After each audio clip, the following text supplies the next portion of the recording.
Now to cut up the chives. You don't need much. Now we're going to crack these eggs, put it in here, and mix it. I mixed it with chopsticks, but you can really just use whatever you want. Chopsticks are pretty efficient, so that's what I use, and that's what I had lying around. So that is the end of my preparation.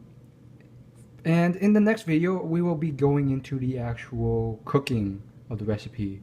Stay tuned. And now we are at part 3, where most of the stuff has pretty much been done. Now I just got to, pretty much do it. So it's pretty simple.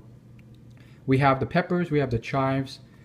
This is kind of like my impromptu way of doing this, which is, it's a good example because you don't have to follow instructions to a T. The recipes I watched, they were all very official and stuff. And what they did was they had like all these different preparation stations. One where you dipped the chicken into like this and then you put it into that. And then the final one was like a mixture of powder and spices.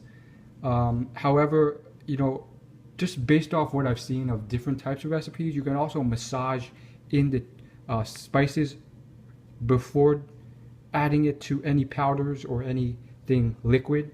So I'm going to do a mix of those two. You can't really massage this in to the chicken directly, so I'm just going to pour a tiny bit into this mixture of eggs. This is probably wrong in certain ways, I have no idea. And then I'm going to put a tiny bit into the powder. Now I have 3 powders here just to show you options of what you can do, and I had them lying around. But for you, you just need one. So here are the choices: whole wheat flour. I think this one's, I got these mixed up, but one of these is oat fiber. I'm just going to say that one's oat fiber, and this one is just regular all-purpose flour. Now, from my research, the differences are negligible in terms of your health and probably in terms of your taste. But we're going to be trying them all, taste testing them all. And ignore that stuff. Ignore the Nutella, ignore the bread. That's just like, there. Because I forgot to move it. So that's basically it. Make sure you wash this first. And also, I'm going to, put a bit of this seasoning into each of these bowls, as well as the peppers as well. So that's that. So honestly, I should have chopped these peppers even more, but I'm not really a good chopper. So I really wish they were much smaller and thinner so that they could mesh better with the flour. But unfortunately, they're pretty big chunks still in there. So now all we do is, it's quite simple. We take the chicken meat, we dip it in there, then we dip it here and pretty much cover the whole thing in the powder. Now I am trying to use less powder because it's not healthy to, really eat or use flour. That's from my research.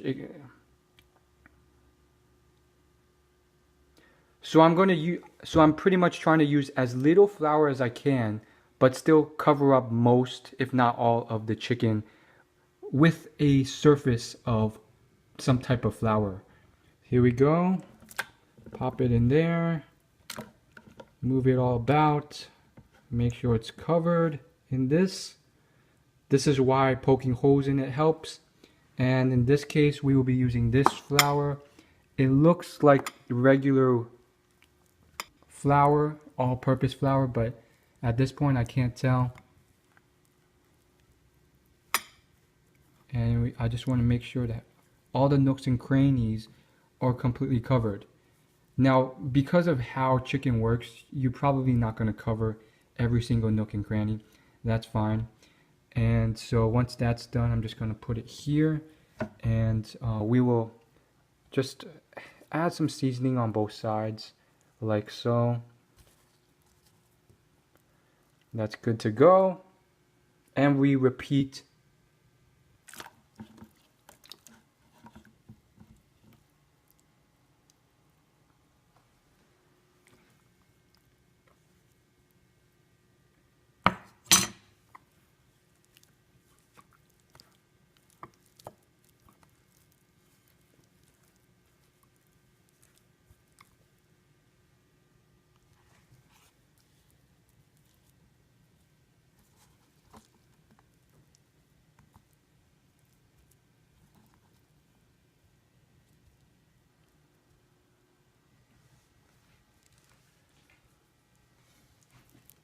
Just as a quick reminder, guys, remember, you do not have to have 3 bowls of different types of flour here. I'm simply doing this to test and show you the options. So once again, just to remind you, we have all-purpose flour, we have oat fiber, and we have whole wheat flour. Now, honestly, I'm not gonna lie, I've kind of lost track of which one's which. They all kind of look the same. And so what I'm pretty much gonna do is do a little bit of a taste test and see if I can tell the difference while I'm gonna be tasting it.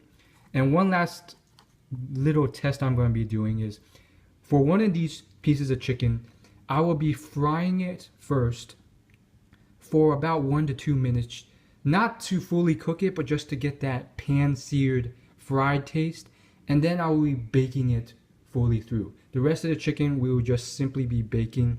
I know you guys are like, oh, but I love the fried chicken taste. I love it when it's fried, not baked. Well, honestly, you know, I've had a reputation to be a really picky eater, and if I can humble myself enough to get something, you know, preheated and baked a bit, then maybe you can too. And honestly, I have a feeling, at least I'm hoping, that there's close to no taste difference, and if there is, I will get used to it.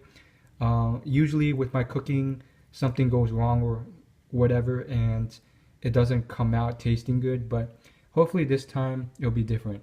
Now we put the chicken into the oven, and I'm just going to spray it a bit with this Pam no stick cooking spray. If you don't have cooking spray, I usually just use aluminum foil, but today I do have cooking spray, so there you go. There you go. There's a bit of an overload on peppers. I used too many, but there you go. If you use them, you might as well, you know, not let it go to waste. And here's the core of the pepper that I just dropped on the floor, so yeah, we won't be using that. So I'm just going to wait a few minutes for the entire pan to heat up and the oil to get pretty hot, and then I'm going to throw this baby on there, cook it on both sides until I get that, like, hopefully golden brown type texture. If it goes wrong, it goes wrong. And we're not looking to cook until completion, just to get the outsides really cooked and get that texture. Now, I have to emphasize this a lot.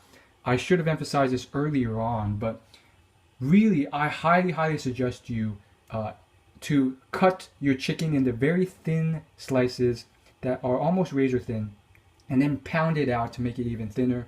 And I learned this in one of my earlier chicken adventures.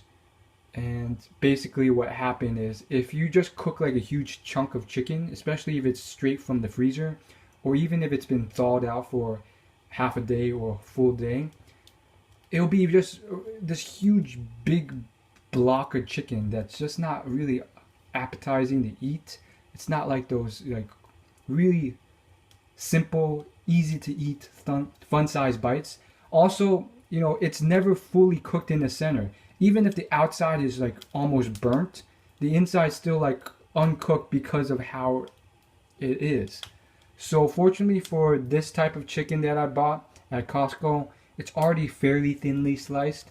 If it wasn't, I would cut it even thinner. And honestly, I want it even thinner because when you throw it onto a pan or you bake it, it starts to swell up. That's just what happens when you cook raw meat.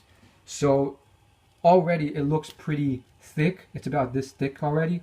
Once it's cooked or baked, it's going to be like that. So I don't really like it that thick. I like my fried chicken or whatever else like really thin when it's all said and done.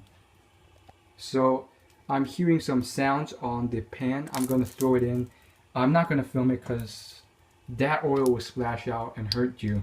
So there it is. You know, in theory we know what's supposed to happen, but you all know Murphy's Law. Anything that can go wrong will go wrong. So you have to prepare for the worst in life, in business, in your career, in cooking. And it's all, you know, everything is interconnected. So cooking and baking is a lot similar to chemistry, and it has a lot of elements of science in it, because at the end of the day, it is science. All these different ingredients are different elements, and different chemicals and all these things interacting together. It is chemistry, but people don't think of it as chemistry because it's mainly to fill our cooking desires. So I'm gonna let this cook for a while, flip it over. Hopefully it comes out all right. Honestly, so far it's not coming out as I thought it would. It's probably because I used flour or whatever that is instead of panko breadcrumbs. But nonetheless, you do with what you can. That's some weird looking fried chicken. Let's just keep it cooking. As you can tell, the inside is still raw. Honestly guys, this is coming out to look like something else. I don't even know what that's supposed to look like. It kind of looks like, I don't know, like a steak or something that's been coated in batter.